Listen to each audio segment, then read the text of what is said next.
Man ahya sunnati faqad ahabbani wa man ahabbani kana ma'i fil jannah.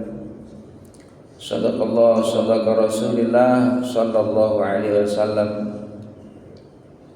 Ketua DKM dan pengurus Masjid Jami' Khairul Ummah rahimakumullah, juga para asatidz, para hujaj yang senantiasa dirahmati oleh Allah Subhanahu wa taala. Tentunya selalu kita memanjatkan puja-puji dan syukur kita kepada Allah, karena dengan nikmat, rahmat, taufik, inayah, hidayah dan barokahnya lah kita bisa beribadah di pagi ini, melaksanakan salat subuh secara berjamaah, diawali dengan qiyamul lail, berzikir, bertilawah. Mudah-mudahan rangkaian ibadah yang kita lakukan menjadikan asbab kita dipeliharanya iman, Islam, ihsan oleh Allah Subhanahu wa taala. Amin ya Allah ya rabbal alamin.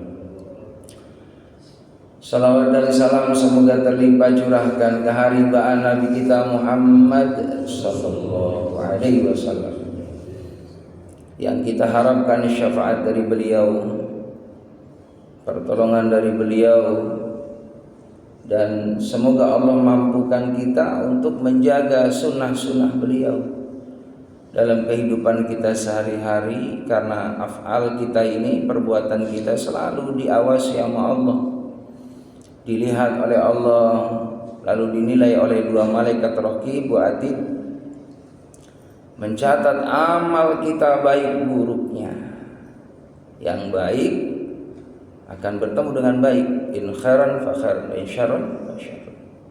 Kalau baik ya baik, kalau buruk buruk.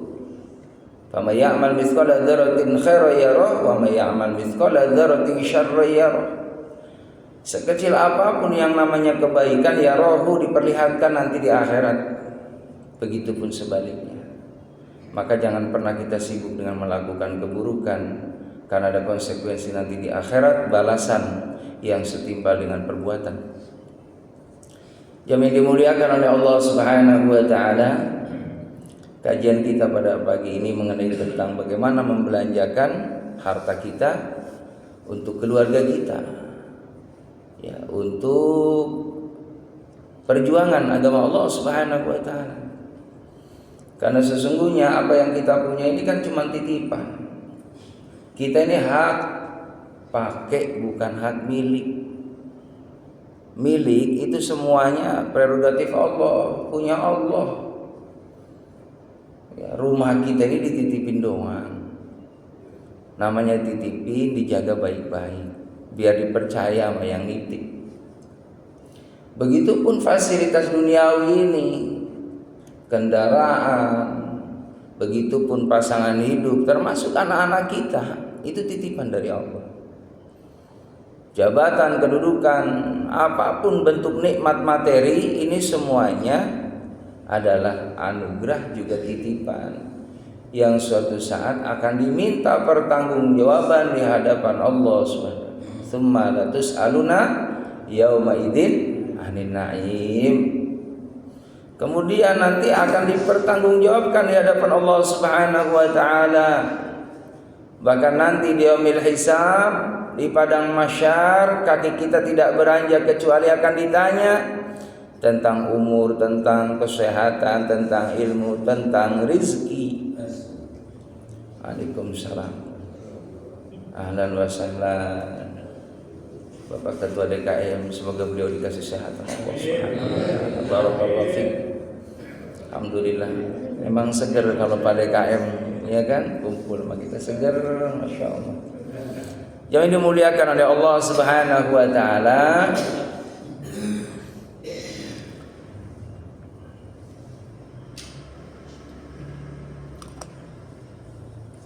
jadi nikmat yang kita punya ini bakal ditanya semuanya, satu persatu. Makanya ya, kalau kita pengen aman, pergunakan nikmat yang kita punya, ditasarufkan di jalan Allah Subhanahu wa taala. Wa mimma razaqnahum yunfikun. Dari apa yang Allah kasih, yunfikun, belanjain. Ya, jangan disimpan terus. Air nih kalau menggenang itu sumber penyakit. Tapi kalau air itu mengalir terus jernih. Harta benda juga sama. Kalau harta kita ini mau ditasarufkan di jalan Allah Subhanahu wa taala, maka sumbernya bakal mengalir terus dicukupin kebutuhannya. Jadi jemaah yang dimuliakan oleh Allah Subhanahu wa taala, di dalam Al-Qur'an bagaimana tanggung jawab kita sebagai laki-laki yang menjadi kepala rumah tangga. Ar-rijalu qawwamuna 'alan nisa, laki-laki itu pemimpin bagi kaum wanita. Di dalam Al-Qur'an surah Al-Baqarah 233. Bismillahirrahmanirrahim. Wa 'alal mauludi lahu rizquhunna wa kiswatuhunna bil ma'ruf. Terhadap ayah wajib membelanjai dan memberi pakaian pada istri dengan sekedarnya, semampunya. Jadi yang namanya kita nih suami wajib bertanggung jawab sepenuhnya untuk memberikan kesejahteraan bagi keluarganya. Namanya imam harus benar-benar menanggung ya daripada makmumnya. Baik dari segi apa? Pakaian ya, ataupun kebutuhan hidup sehari-hari. Jadi yang namanya istri itu ya harus diperhatikan sandang, pangan, papannya. Makanya jamaah rahimakumullah, kalau kita nih sudah punya tempat tinggal, pasangan kita nyaman. Ya, begitupun jamaah yang dimuliakan oleh Allah Subhanahu wa taala mengenai tentang pakaiannya. Bagaimana kita harus memikirkan pasangan kita diberikan pakaian yang syar'i, yang menutup aurat, karena auratnya perempuan itu semua ya satrul aurat, semuanya aurat, ilal wajhi wal kafain, kecuali wajah dan telapak tangan. Jadi jangan sampai pasangan kita, istri kita keluar rumah membuka auratnya, terlihat betisnya apalagi pahanya. Lalu kita suami diem baik, nggak ngingetin pasangan kita, lalu dilihat tuh auratnya sama orang banyak, maka dosanya ini bukan hanya istri kita yang nanggung, suami yang diam tidak ya mengingatkan pentingnya menutup aurat, itu ada pertanggungjawaban di hadapan Allah. Maka wajib itu beliin baju yang benar-benar nutup lekukan tubuh. Ya, jangan pakai busana muslim, pakai Pak, cuman ketat banget. Ya kelihatan juga transparan gitu kan. Ya sama juga itu mah aurat. Begitu Pak. Ya, nanti kalau di rumah bebas, itu mah buat bapak. Di rumah mah ini cerita kalau keluar. Ya masa di dalam ribet banget, rapet, nggak enak juga. Ya, kalau keluar itu ya hanya wajah dan telapak tangan aja yang kebuka. Ya begitu, karena memang anjurannya seperti itu. Begitupun dari segi makanan, kasih itu yang namanya pasangan kita, keluarga kita, makanan yang halalan thayyiban. Ya Yuhannas kulu mimma fil ardi halalan thayyiban. Diperintahkan oleh Allah Subhanahu wa taala, ini kalimatnya nas, manusia umum berarti. Ya, artinya apa? Halalan thayyiban ini berpengaruh kepada kesehatan zahir au batinan. Jadi jamaah rahimakumullah, apalagi kita orang yang beriman harus tunduk dengan aturan Allah Subhanahu wa taala. Yang penting rezekinya tadi halal yang boleh, thayyiban yang baik. Baik dari segi ya mencarinya ataupun zatnya yang kita konsumsi. Ada baik tapi tidak halal, dapat nyuri, dapat korupsi. halal tapi ya enggak thayyib, artinya halal tapi kurang bergizi. Ya, thayyib ini kan maknanya bergizi. Kalau bahasa medisnya 4 sehat 5 sempurna. Jadi kita nih kalau bisa, kalau rezekinya ada, makan yang punya menu yang benar-benar berpengaruh pada fisik kita. Ya, makan yang ya ikan laut, ikan daging, mengkonsumsi itu. Ya, jangan bubur. Nah, boleh aja sewaktu-waktu pagi. Bubur pagi kan ya. Tuh siang menunya ya padang gitu kan. Begitu sore jam 5 ya lari ke daerah apa namanya soto Betawi kan gitu. Lah kita punya duit buat apa sih Pak diirit-irit? Lah giliran sakit aja ke dokter sekali berobat 300.000, enggak ya kan? Enggak berat. Yang penting apa niatnya? Mengembalikan kesehatan lagi. Lagi giliran sehat diirit-irit. Mohon maaf, orang kalau udah pelit Pak, ya Allah, itu udah jadi tabiat. Tabiat, kebiasaan. Orang pelit mah perhitungan, makan kalau udah nggak ada orang baru ngumpet-ngumpet makan. Takut diminta sih. Padahal yang bagus itu berbagi. Nabi itu mohon maaf, kalau makan nggak pernah itu, ya artinya sendiri nggak, pengen berjamaah. Iya, Nabi itu kalau makan berjamaah, jamaatul rahmah.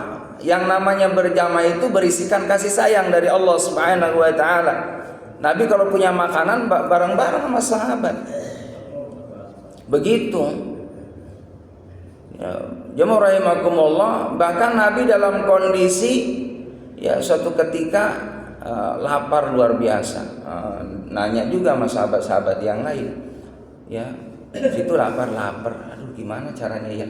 Ya barangkali ada teman-teman kita yang memang punya rezeki, ya mau berbagi, mau sedekah, ya coba kita ingetin teman-teman yang punya rezeki.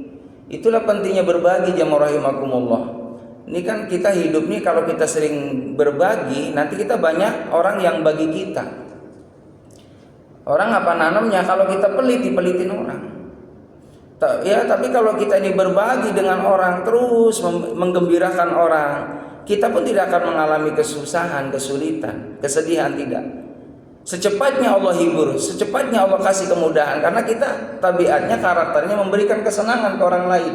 Allah nggak mau hamba yang disukai sama Allah mengalami kesusahan. Itu Nabi mencontohkan seperti itu, jamaah rahimakumullah. Lalu datanglah ke sahabat Abu Talha. Ya, sahabat, di rumah ada makanan enggak? Ada ya Rasul, buat keluarga saya doang. Tapi kalau memang Rasul mau, boleh berkenan hadir ke rumah. Jemaah rahimakumullah, maka para sahabat itu begitu senangnya ketika dihadiri oleh baginda Nabi Muhammad. Karena rumah yang dihadiri oleh Rasulullah SAW adalah rumah yang diberikan berkah oleh Allah Subhanahu wa taala.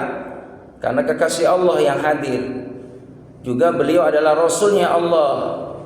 Ya, beliau adalah guru-gurunya para sahabat.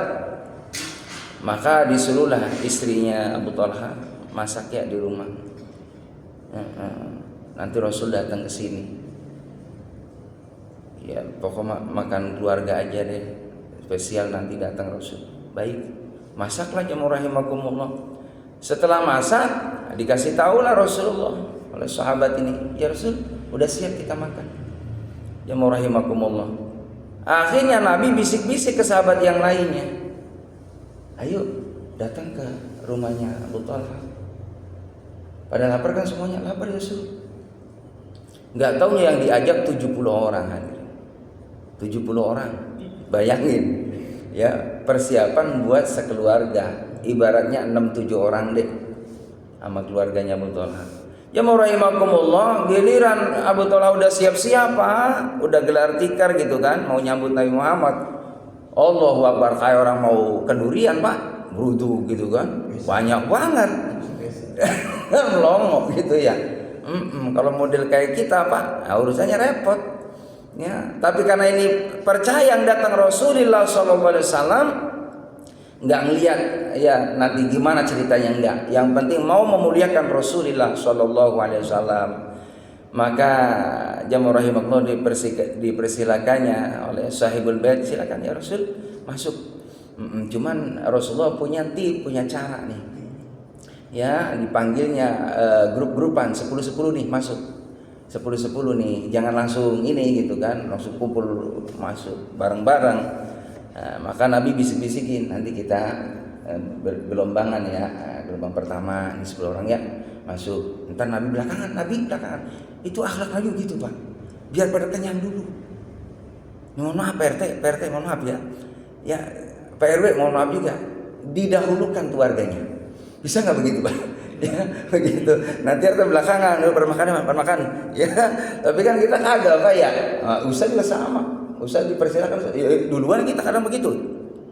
Yang bagus begitu Nabi akhlaknya. Sahabat dulu biar pada kenyang Pak. Masuklah jamaah rahimakumullah 10 orang. Akhirnya pada makan. Udah kenyang Pak, keluar. Gelombang kedua masuk lagi. Sampai 7 gelombang. Nabi terakhir jamaah rahimakumullah masuk dengan sahabat tadi sahibul bait. Ternyata makan bersama-sama dengan itu masih diutuhkan oleh Allah Subhanahu wa taala makanannya, porsi keluarga. Padahal sudah dinikmati 70 sahabat yang hadir makan di tempatnya sahabat yang menyiapkan makanan untuk baginda Nabi kita Muhammad sallallahu alaihi wasallam. Nah, itu mukjizat, Pak. Mukjizat itu namanya. Ya kita coba boleh nggak apa-apa ya. Kalau ada tamu nih gitu kan. Ayo satu-satu Pak. Tuh, saya yakin Pak tetap aja habis ya, malah kurang gitu ya. Beda, tamunya mohon maaf udah pakai aturan juga gitu ya. Tadi sahabat luar biasa. Kita sedokin. Nah, yang bagus begitu Pak. Sedokin dikit-dikit itu ya. Dikit ya biar lebih aman ya. Luar biasa tuh Nabi ya, punya adab yang luar biasa. Jadi Nabi selalu memperhatikan para sahabat kalau punya makanan, apalagi sama keluarganya. Nah ini yang menjadi tanggungan jamaah rahimakumullah. Bagaimana kita sebagai kepala rumah tangga jangan ada penderitaan pada keluarga kita, merasakan kelaparan, merasakan adanya kezaliman, sampai nangis ngejerit batinnya istri karena tidak ada perhatian dari suami. Padahal kalau hitung-hitungan mohon maaf jamaah rahimakumullah, yang namanya tugas wanita ya sebagai ibu rumah tangga, Masya Allah waktunya habis 24 jam buat khidmat terhadap keluarganya. Pagi hari Pak mohon maaf istri kita udah bangun sambil tahajud ya, sambil tahajud udah mulai Pak ngerendam baju, nyuci baju. Sekarang mah praktis Pak ya kan, pakai mesin cuci. Kalau zaman dulu Pak Masya Allah ngangsu air, bahkan nyari di tempat ya sumber mata air di mana, kali Pak zaman dulu mah ya. Makanya Nabi juga karena tahu keutamaan wanita yang memang luar biasa pengorbanannya ya, begitupun pekerjaannya, maka tidak main-main mengenai tentang pahala juga luar biasa. Bayangin seorang wanita menyuci baju Pak, seret ya itu satu kebaikan, seret 2 kebaikan, seret berarti 4 kebaikan. Oh kalau banyak baju Pak dengan wah berapa itu? Lalu yang jadi pertanyaan kan sekarang zaman canggih pakai mesin cuci gimana? Jangan ditinggal, tungguin mesin cucinya, ya kan? Mestinya begitu, jangan ditinggal itu juga berhenti sendiri, jangan, tungguin sambil zikir, was Allah, ya kan? Tuh, jadi nunggunya dapat dapat pahala, kita juga dinilai zikir di mata Allah Subhanahu wa taala. Ya nyucilah, ya masaklah gitu kan? Luar biasa ngurusin anak-anak. Udah selesai anaknya mandi, ya diberi pakaian baju, kalau sekolah ya dianterin, Masya Allah nyiapin buat bekal sekolahnya, belum kitanya. Masya Allah luar biasa. Udah berangkat semua suaminya, anak-anaknya kerja di rumah ya nyut ya ngepel lah, ya kan nyapu ngepel, beberes itu semuanya. Istirahatnya sebentar, belum jam 10 berangkat jemput anak. Sampai rumah istirahat jamaah rahimakumullah. menjelang sore persiapan lagi ngangetin masakan buat suaminya.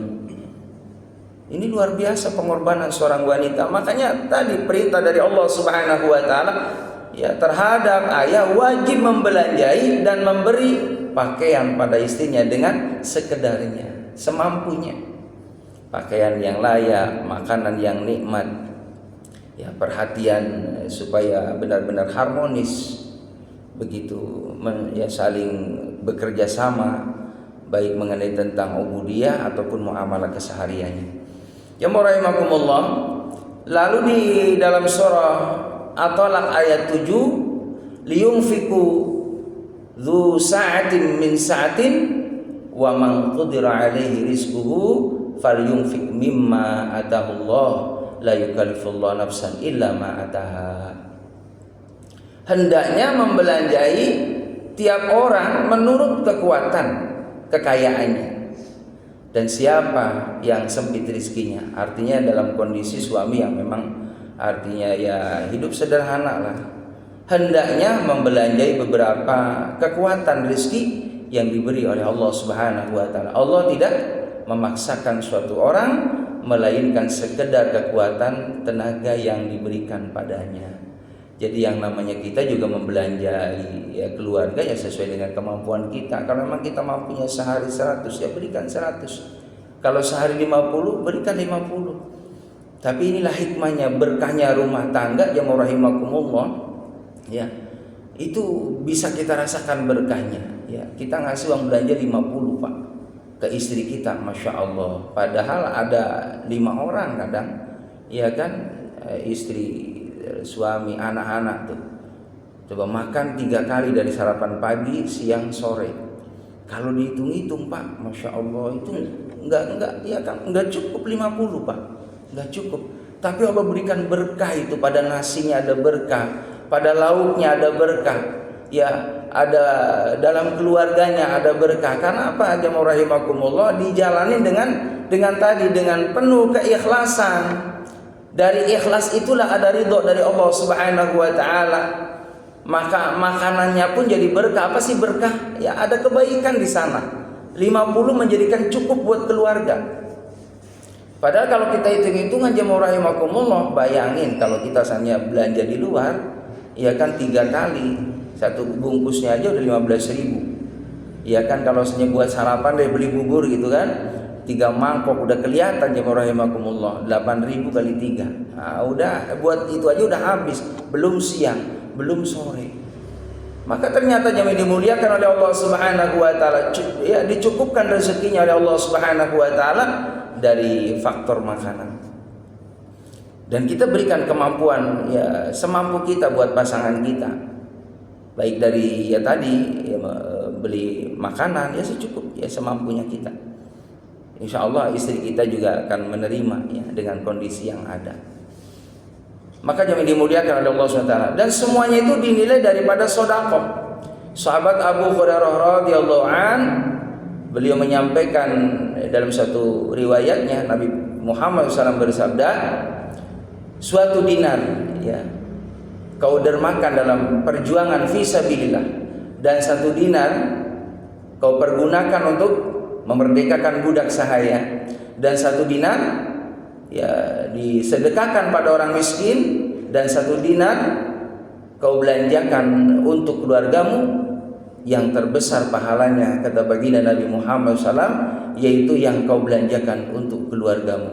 A'dhamuha ajrul ladzi anfaqahu ala ahlik, yang paling besar adalah infak atau sedekah yang kita berikan kepada keluarga kita. Itu pahalanya besar, melebihi daripada jihad, melebihi daripada membebaskan budak. Itu pahalanya. Bahkan Allah berfirman dalam Al-Quran, wa ma anfaqtum min syai'in fahuwa yukhlifu. Tiadalah kamu membelanjakan suatu melainkan Allah akan menggantinya. Dinilai sedekah di mata Allah Subhanahu wa taala. Ya, bahkan akan terus diganti ya oleh Allah Subhanahu wa taala.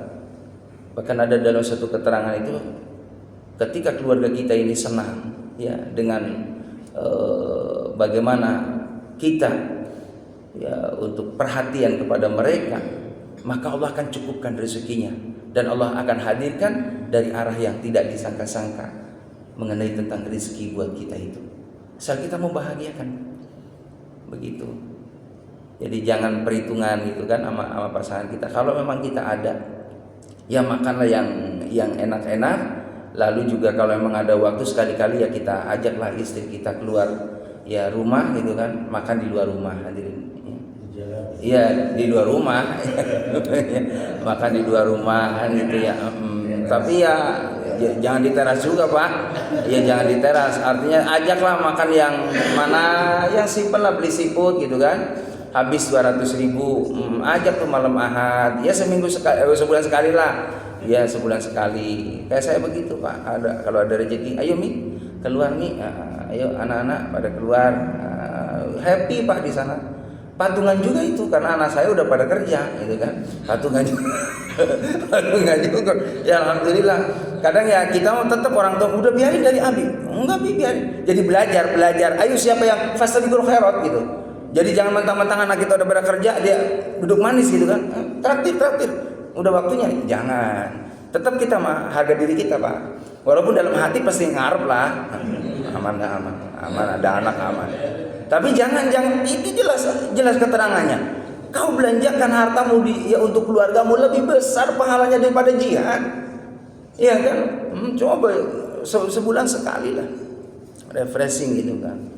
Itu luar biasa, menciptakan harmonis. Saya belajar seperti itu. Saya anak udah rumah tangga satu, udah misah, ya, udah punya cucu, ya sebulan sekali ada silaturahim supaya tetap terjalin, ya. Keluarga kita inti tadi, bagaimana supaya tantenya sayang kepada keponakan gitu kan, mantu dekat dengan mertua. Lah mau kapan lagi? Saya sampai sekarang mohon maaf jemaah masih suap-suapan tuh sama istri saya, sama anak pertama saya suapin. Begitu. Kalau membantu agak sedikit inilah nggak enak ya. Begitu ya. Tapi enggak apa-apa sih. Oh, mantu anak kita kok. Mantu itu anak kita. Jadi jangan beda-bedain. Saya bilang ke mantu saya, ya situ saya anggap sebagai anak karena memang sudah bagian daripada keluarga saya. Jadi dibiasakan kebersamaan seperti itu. Mau kapan lagi? Dunia ini tempatnya kita terus berbuat amal soleh. Kalau kita sudah tidak ada lalu kita belum melakukan hal itu, kapan lagi? Kapan lagi kami dimuliakan oleh Allah Subhanahu wa taala? Dalam satu riwayat baginda Nabi kita Muhammad SAW, seutama-utama dinar yang dibelanjakan oleh seorang ialah dinar yang dibelanjakan untuk keluarganya dan dinar yang untuk kendaraan dalam perjuangan fisabilillah dan dinar dibelanjakan untuk membantu kawan-kawannya seperjuangan fisabilillah. Maka tetap posisinya lebih tinggi kita membelanjakan ya untuk keluarga kita, lebih tinggi posisinya di hadapan Allah SWT. Yang dimuliakan oleh Allah Subhanahu wa taala. Begitupun dalam riwayat yang lain, apakah akan mendapat pahala kalau saya membelanjai putra-putri Abu Salamah? Sebab saya tidak dapat membiarkan mereka berkeliaran mencari makan ya ke sana kemari. Karena mereka yang sebagai putra-putriku, jawab Nabi SAW, ya bagimu pula pahala yang sama. Ya kau membelanjakannya untuk mereka. Jadi kalau kita seandainya jadi orang tua, mohon maaf, lalu anak-anak kita sudah berumah tangga, lalu kita mau juga berbagi kepada mereka yang anak kita mohon maaf dalam kondisi kurang, ya tetap kita perhatian kepada mereka. Itu juga sama dinilai kebaikan di mata Allah Subhanahu wa taala. Jadi jangan sampai lepas.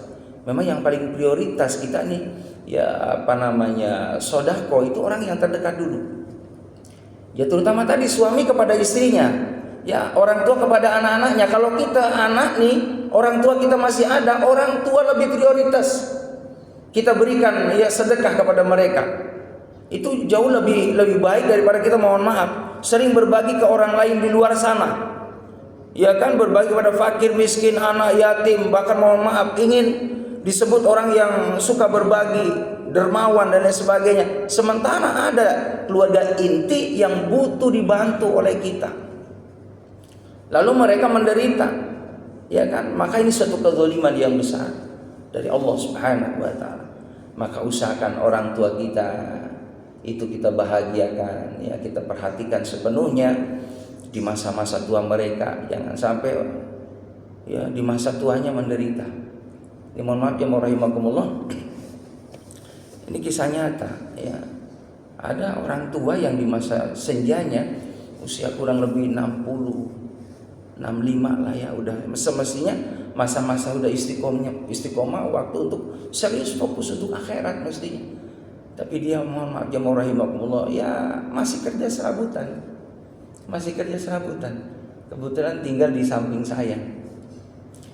Waktu dia nganterin orang tuanya ya cari kontrakan itu, dia kayak serius mau cukupin gitu. Ternyata sudah berjalannya waktu 3 bulan dia ngontrak. Masya Allah. Ini seorang bapak tadi sama ibu, dia bilang mohon maaf saya belum bisa bayar kontrakan 2 bulan karena saya nyari kerjaan susah banget. Anaknya yang 3 tadi itu gak jauh rumahnya. Ya walaupun dia mungkin ngontrak ataupun gimana, ada anaknya di sekelilingnya, tapi perhatian ke orang tua tadi luar biasa kurang. Tidak ada perhatian sama sekali. Maka alangkah zalim ya ke orang tua yang seperti itu. Mungkin karena kurangnya ilmu, ya kan, kurangnya iman, sehingga di masa tuanya orang tadi terlunta-lunta. Maka jangan sampai hal itu terjadi pada diri kita. Bahkan kita usahakan jemaah yang dimuliakan oleh Allah SWT, kita jangan berharap di masa tuanya mau merepotkan anak-anak kita. Selama kita masih ada kemampuan untuk ya bekerja, menghasilkan itu yang namanya nafkah, rezeki untuk menghidupkan diri kita dengan pasangan kita dan anak-anak kita seandainya sudah bebas dari kita, cukup. Ayo kita jangan pernah berharap dari anak-anak kita. Selama kita mampu, kita harus bekerja. Kita harus senantiasa membahagiakan diri kita dan pasangan kita. Karena sunatullah, suatu saat pasti kita akan ditinggal anak-anak kita di masa anak-anak kita sudah dewasa. Dia akan berumah tangga, dia menjalani hidupnya masing-masing. Nah, kita ini jemaah rahimahullah sudah sunatullah, asalnya kita berdua. Suatu saat berjalannya waktu kalau kita panjang umur, kembali lagi kita berdua. Maka jangan pernah kita sia-siakan pasangan kita yang setia dengan kita. Kembali lagi ke sini. Muliakan istri kita, bahagiakan istri kita. Siapa yang memuliakan, membahagiakan, mengistimewakan pasangan kita, hidup kita pasti diperhatiin nama Allah Subhanahu wa taala. Dari sini barangkali ada yang perlu ditanyakan, nanti dipersilakan. Ya. Kalau masalah zakat kan gimana? Apakah boleh juga mendahulukan orang tua atau orang tua zakat gimana? Ya, bagusnya kalau ke orang tua ini jangan zakat, ya, karena zakat itu kan pembersih.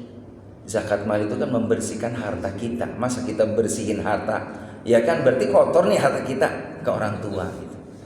Jadi orang tua itu disodakohin atau diinfakin tadi. Boleh kalau infak sodakoh. Kalau saudara boleh. Kalau saudara, kakak, ya, atau adik kita yang kategorinya memang dia fakir miskin, boleh kita kasih zakat mal atau zakat fitrah boleh. Yang penting kategorinya fakir miskin. Karena kan bukan melihat kakaknya, di sisi lain ada orang lain yang dia tanggung anak-anaknya, begitu. Jadi kalau memang kebetulan kita artinya punya kelebihan mau zakat mal, boleh prioritaskan yang terdekat dulu. Tapi tadi termasuk 8 asnaf yang boleh menjadi mustahik, begitu Pak. Tapi kalau orang tua jangan, ya orang tua jangan dizakatin. Tapi disodakohin, kategorinya sodakoh.